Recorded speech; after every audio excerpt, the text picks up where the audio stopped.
hello mga boss, Louie Review sa akong CAD operator. Sorry mga boss kung ang tagal kong hindi nakapag-upload sa sobrang stress ko mga boss, no.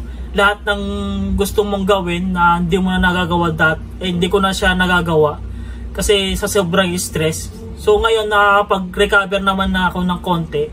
Yung mga bagay na gusto kong gawin ay nagagawa ko na siya. So ang gagawin lang naman natin, kukunin lang natin yung rope na ginawa natin nung part 1 tsaka part 2 sa SketchUp. So, ito mga boss, sobrang dali lang naman kunin yung rope ng isang model natin. Kaya huwag natin patagalin pa mga boss. Simulan natin. Intro muna tayo.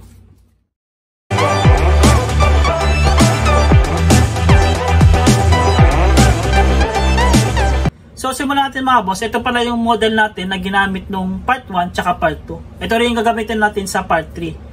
Ito, kukunin lang natin yung rope niya mga boss. Ang gagawin lang natin mga boss, i-download nyo lang tong 100-bit tools na plugin. Madali lang naman to mga boss. Punta lang kayo sa 3D extension. I-search nyo lang 3D extension sa internet nyo. Tapos, pwede na siyang i-download mga boss. Ito ay free naman. So, ang gagawin lang natin mga boss, bago kayo magsimula mga boss, i-highlight nyo natin tong lahat. Dapat nakalock to. Yan, i-lock nyo lahat yan para hindi siya magalaw. Para hindi siya mamove mga boss. I-lock nyo na lang din. I-lock nyo siya mga boss. So, pagkatapos yan, maglalagay tayo ng layer natin. Yan. Type nyo lang roof. Yan. Tapos, check natin itong roof. Pag okay na lahat mga boss, yan. Kukunin lang natin itong roof nya. Kung punta tayo dito sa AutoCAD. Yan. Punta tayo sa AutoCAD mga boss. Makikita nyo dito, ganito yung roof nya. Yan. Yan, madali lang naman to kunin mga boss sa SketchUp. Yan. Kunin nyo lang itong tape measure. Yan. Ano tayo ng guide ng line dito para hindi tayo malito mamaya. Yan. Pag okay na yan mga boss, nakalagay na tayo ng guide natin. Mag-rectangle tayo. Yan. Click natin dito. Tapos line. Dito, tsaka dito. Yan. Tapos pwede natin i-erase to. Kasi yung rope ng porch natin ay slab. Kaya hanggang dito lang yung rope niya. Tapos ilagay natin to. Kunin natin to. I-move lang natin. Ito, move. Tapos, pindot nyo lang yung control para makopy siya. Yan. Pag okay na mga boss, nakopy nyo na siya. Ang gagawin lang natin mga boss, highlight nyo lang siya. Yan. Pagka-highlight nyo, pindutin nyo lang to sa may dulo. Parang logo na, parang roof siya. Click nyo lang. Tapos itong roof pitch mga boss, ang gagawin nyo lang dyan, punta kayo sa AutoCAD. Yan. Kunin nyo lang yung slope ng roof natin. Line. Yan. Kung makita nyo mga boss, ito yung slope ng natin, ng roof natin, 28 degree. Yan. Tapos pag nakuha nyo yung 28 degree, balik tayo sa SketchUp. Type nyo lang 28 degree. Tapos yung offset natin 1,000. Tapos pag pinindot mo tong create hip roof, automatic na siya mga boss. Oh. Yan. Tapos hindi pa yan natatapos mga boss, i-double click na din to. Yan. Tapos ibaba natin to siya ng konti. Ibaba natin siya ng 200. Yan. Tapos ito, explode na natin to. Yan. Tapos, delete. Ito, makikita nyo dito sa model natin mga boss, dito. Punta tayo sa AutoCAD. Yan. Dito sa pinakaharap niya, wall na lahat to. Yan. Kaya, ganun din ang gagawin natin dito. Edit lang natin to. Double click. Edit lang natin to. Yan. Iharap lang natin mga boss. Yan. Yan. Tapos, delete na natin to. Yan. Delete, tapos delete. Delete natin yan. Yan. Pag okay na yan mga boss, yan, okay na siya. Tapos i-offset lang natin dito. Mag-offset lang tayo dito ng 1,000. Yan. Tapos pwede na natin siyang ilagay dito. I-move na lang natin dito. Dito sa may ito. Yan. Ayan mga boss. Yan. Ayan. Delete natin to. Ayan. Delete na natin. Tapos, ang gagawin natin dito, iuusog lang natin dito sa may harap. Yan, hanggang doon. Ang gawin natin dyan, tape measure ulit. Yung line, yung guideline nyo, ay guideline. Yung guideline nyo, lagay lang natin dito. Tapos, dito. Yan. Tapos, ito, mag-offset tayo ng 200. Tapos dito 200 din. Yan. Pagkatapos, lagyan lang natin nito. Double click lang nyo lang. Tapos mag-line tayo dito. Yan. Dito. Tapos itong guide na to, connect nyo lang dito sa may taas. Yan. Tapos pwede na natin siyang iusog ng konti mula dito. Yan. Tapos, click natin dito. Delete na natin itong mga guide natin na line para hindi siya sagabal. Ayan mga boss. Oh. Yan, nakuha na natin yung rope natin mga boss sa sobrang dali. Yan. Tapos, next natin mga boss, unlock natin to. Yan. Lalagay lang natin siya ng gutter. Madali lang maglagay ng gutter mga boss. Maglagay ulit tayo ng layer. Gutter. Yan. Tapos click natin to. Tapos yung profile builder mga boss, ang ginagamit ko profile builder. Check nyo lang itong search. Meron na siyang extension na ganito. Yan. Na gutter. Ang gagawin mo na lang dyan, click mo lang to. I-follow me. Yan. Tapos click mo yan. Yan. Dito. Yan. Dito, dito. Yan. Skip natin mga boss. Ayan. May gutter na tayo mga boss. Yan. Nakalagay na yung gutter natin. Tapos ang susunod na gawin natin mga boss, lalagay lang tayo ng ceiling dito. Double click lang natin. Yan. Offset lang natin siya. Offset natin ng 25. Yan. Pagka-offset yung mga boss, yan, lagyan natin ng line dito. Line dito. Yan. Tapos dito. Lagay tayo dito.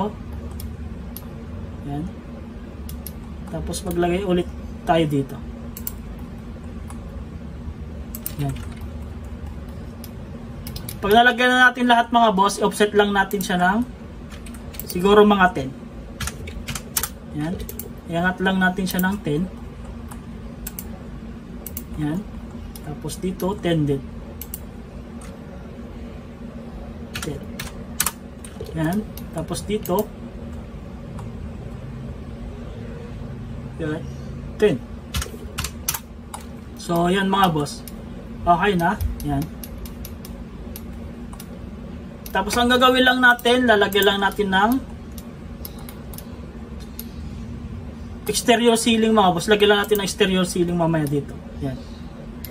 Double click natin. Punta tayo dito sa Windows, kung materials. Yan. Tayo sa Windows. Windows tapos materials. Para magpakita tong materials na to, pwede nyo itong gamitin. Yung cladding sliding white. Saan nyo makikita? Ito lang. Punta kayo sa ito, bricks cladding and sliding. Click nyo lang yan. Ito. Pwede naman tong gamitin muna. Pansamantala mga boss yan. Click lang natin dito. Tsaka dito. Yan. Tapos ito, lagyan natin din siya ng line. Ito. Sa may taas. Tsaka dito. Yan. Tapos, click natin tong materials na to. Yan. Double click natin. Tapos, ito, i-rotate lang natin to mga boss. Ito. Click nyo lang yan. Right click. Tapos, texture. Position. Yan. I-rotate lang natin siya. mula dito. Yan. Tapos, escape. Ay, right click. Tapos, texture, position. I-rotate natin siya ng ganito. Yan. Tapos, line natin. Yan. Para maging ganyan siya mga boss. Ito din. Okay na yan mga boss. Tapos, ito. Ito din. Ito. Right click. Double click natin. Right click mga boss. Position. Tapos, i-rotate lang natin. Rotate natin siya dito. Palahin natin ng konti. Yan. Tapos, select nyo lang. Ayan. Yan mga boss, okay na siya. Tapos, lagyan natin ng design tong roof niya mga boss. Double click lang natin. Mag-offset lang kayo.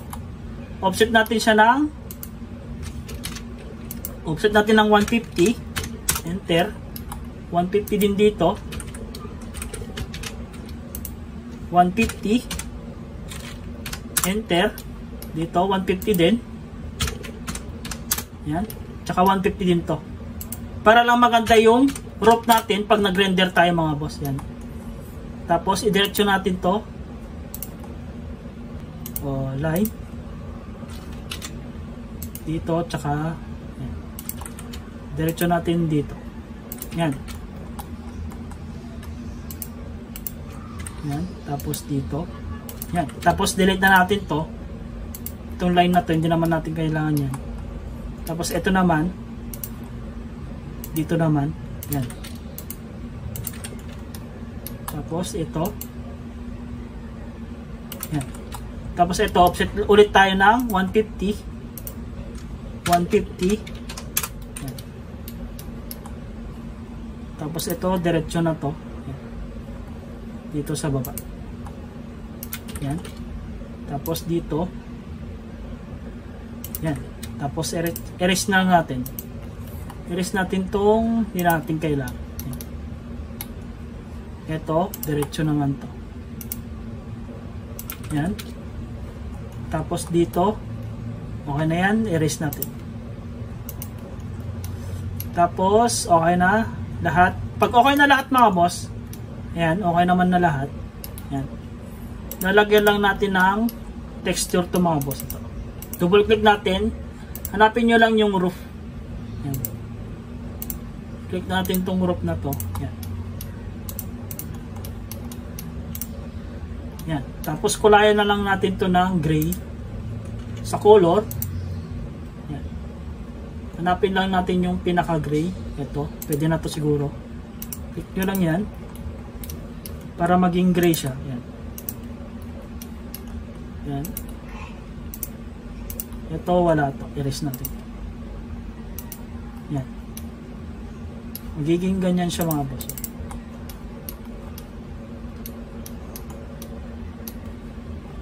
Ayan. So nakuha natin ng roof natin mga boss yan. Makikita nyo, nakuha na natin yung roof. Ganun lang kadali kumuha ng roof mga boss. No? Yan. Tapos double click natin to. Lagyan natin siya ng texture na ganito. Yan. Tapos yan. Yan. Sa susunod na video mga boss, maglalagay tayo ng mga materials niya bago tayo mag-import sa Lumion mga boss, para ma-detect niya yung mga materials natin sa Lumion. So hanggang dito na lang ulit mga boss, no? Pinakita ko lang mga boss kung gaano kadali lang gumawa ng roof sa SketchUp. So hanggang sa muli mga boss, sa susunod na video natin, maglalagay tayo ng materials nito. Tapos lalagyan natin ng design bago tayo mag-proceed sa Lumion. So hanggang dito na lang mga boss, paalam na.